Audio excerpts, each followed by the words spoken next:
नमस्कार, ई न्यूज में देख रहे हैं आप। आपके साथ मैं हूं सुधांशु शेखर।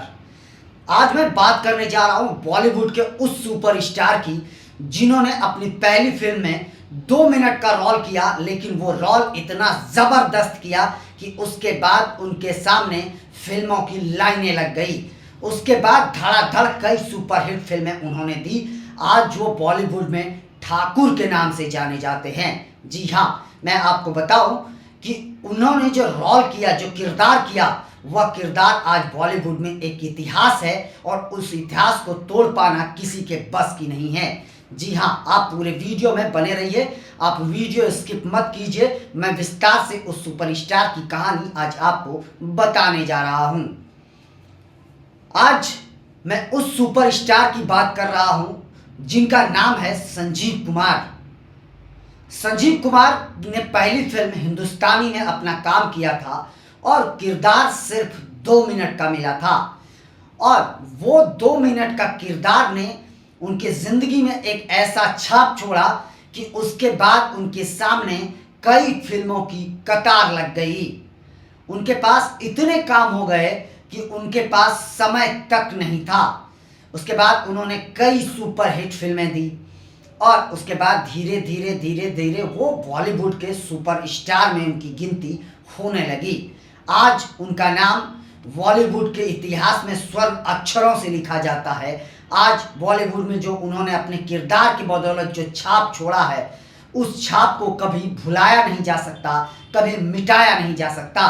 जी हाँ, संजीव कुमार का किरदार खास तौर पर अगर आप शोले में देखें तो शोले सबसे पहले तो वह सुपर डुपर ब्लॉकबस्टर फिल्म थी जिसमें धर्मेंद्र, अमिताभ बच्चन, हेमा मालिनी और जया प्रदा ने काम किया था, और वह फिल्म ने सबके दिलों पर राज किया। आज भी उस फिल्म के हर सीन लोगों को याद है और हर गाने लोगों को याद है। और मैं आपको बताऊं कि उस फिल्म में दोनों हाथ काटने के बाद जो उनका रोल है, दोनों हाथ ना रहने के बाद जो उन्होंने किरदार किया है, वो किरदार ने जो छाप छोड़ा है बॉलीवुड में, वो शायद किसी भी एक्टर के बस की नहीं है। जी हाँ, ठाकुर का किरदार उन्होंने शोले में किया था और उस किरदार में उनके दोनों हाथ नहीं थे। एक हाथ मुझे दे दे रे ठाकुर, वो डायलॉग आप सभी को याद होगा। मैं उसी ठाकुर की बात कर रहा हूँ, उसी संजीव कुमार की बात कर रहा हूँ। संजीव कुमार ने उस फिल्म के बाद जो छाप छोड़ी, फिर वो कभी पीछे मुड़कर नहीं देखे। लगातार वो सिर्फ की ऊंचाइयों पर चढ़ते गए और उसके बाद धीरे धीरे उन्हें एक दौर में सुपरस्टार हेमा मालिनी से प्यार भी हो गया। क्या कई बार खुलासा हो चुका है कि संजीव कुमार को अभिनेत्री हेमा मालिनी से प्यार हो गया था। दोनों शादी करने के तक पहुंच चुके थे, दोनों शादी करने वाले थे, लेकिन दोनों का प्यार अंजाम तक नहीं पहुंच पाया। जी हाँ, क्योंकि फिल्म सीता और गीता में संजीव कुमार और हेमा मालिनी दोनों ने एक साथ काम किया था, और इस फिल्म में एक गाना है, जो गाना हवा के साथ साथ गाने की बोल है, और यह गाना जो है पहाड़ियों के बीच में इस गाने की शूटिंग हुई थी, और इसी गाने के शूटिंग के दौरान दोनों के बीच कुछ घटना हुई, हादसा हुआ। इस हादसे के बाद दोनों एक दूसरे के बेहद करीब आ गए और दोनों एक दूसरे की बहुत ही ज़्यादा चिंता करने लगे, और यह चिंता धीरे धीरे प्यार में बदल गया और प्यार दोनों के बीच हो गया। दोनों, संजीव कुमार हेमा मालिनी से शादी करना चाहते थे, और मैं आपको बताऊं, यह खुलासा हुआ है कि हेमा मालिनी जब भी संजीव कुमार की माता से मिलती थी, उस दौरान वो अपने माथे पर साड़ी लेकर मिलती थी, यानी घूंघट के साथ मिलती थी। तो हेमा मालिनी ने संजीव कुमार की मां को अपनी सास मान चुकी थी, लेकिन दोनों के बीच शादी नहीं हो पाई। जी हाँ, मैं आपको बताऊं कि दरअसल संजीव कुमार ये चाहते थे उन्हें ऐसी पत्नी मिले जो घरों में रहकर उनकी मां की सेवा करे और फिल्मी दुनिया से वो दूर रहे। जबकि हेमा मालिनी उस दौर में चरम पर हेमा मालिनी का करियर चल रहा था और बॉलीवुड छोड़ने का उनका सवाल ही नहीं था, और शायद उन्होंने इस बात को लेकर इनकार कर दिया था, जिसके बाद दोनों के रिश्तों में दरार आने शुरू हो गए। दोनों के रिश्तों में इतने दरार आ गए कि दोनों एक दूसरे से बातचीत तक भी नहीं करते थे, इवन दोनों एक दूसरे के सामने भी नहीं आते थे।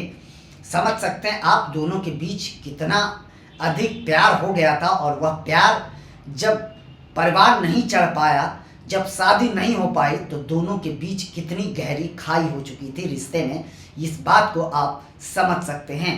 उसके बाद संजीव कुमार के बारे में मैं बताऊं, उन्होंने लगभग 100 फिल्म की है, जिसमें कई फिल्म उन्होंने सुपर डुपर हिट दी है, और कई फिल्मों में ऐसे ऐसे किरदार निभाए हैं जिस किरदार को बॉलीवुड से कभी मिटाया नहीं जा सकता, भुलाया नहीं जा सकता। संजीव कुमार बॉलीवुड के एक इतिहास हैं।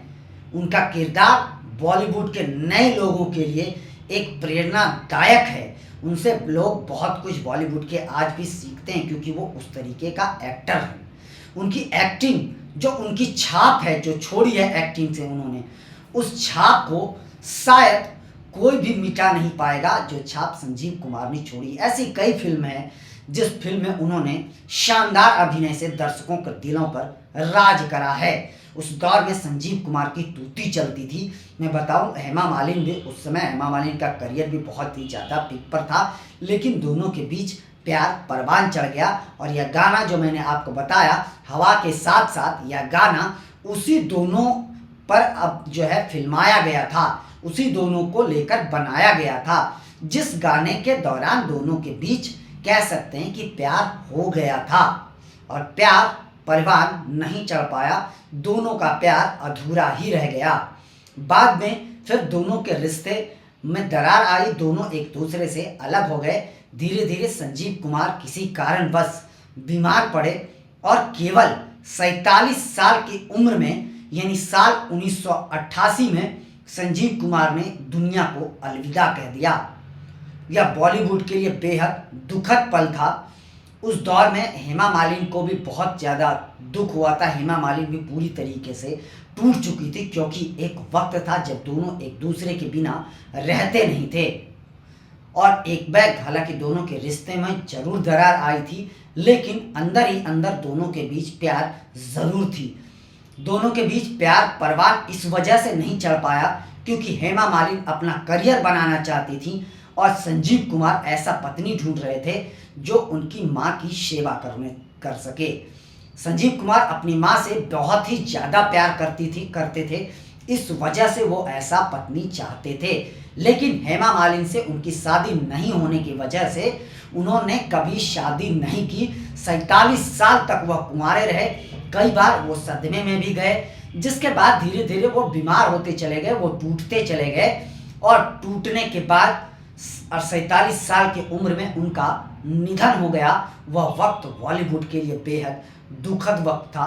सबके आंखों में आंसू आ गए थे, क्योंकि संजीव कुमार के रिश्ते बॉलीवुड के हर स्टार, हर अभिनेता और अभिनेत्री के साथ साथ जितने भी डायरेक्टर, प्रोड्यूसर, जितने भी बॉलीवुड के लोग हैं, सभी से उनके बहुत ही शानदार रिश्ते थे।